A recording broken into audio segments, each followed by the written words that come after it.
এই দেশ আল্লাহর ওলির দেশ, এটা প্রমাণ হবে 26 তারিখ, ঠিক না বেঠে?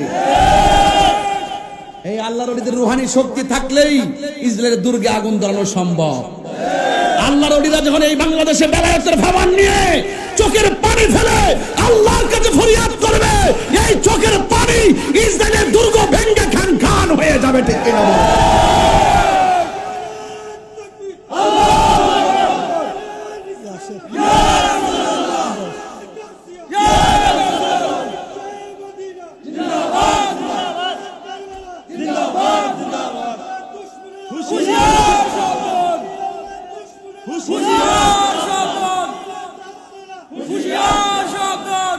অন্তরে মুনাফিকি রেখা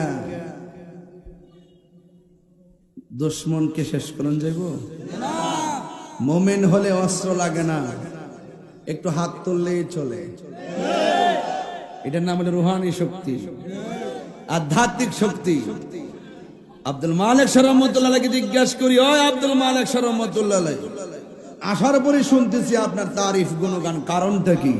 তিনি বলেন, আমি আমার জীবনটা মদিনাওয়ালার প্রেমে কুরবান করে দিয়েছি, এই জন্য আমি চলে যাওয়ার পরও আমার নামে ঢঙ্কা বাজতেছে। কথা বলেন ঠিক কিনা?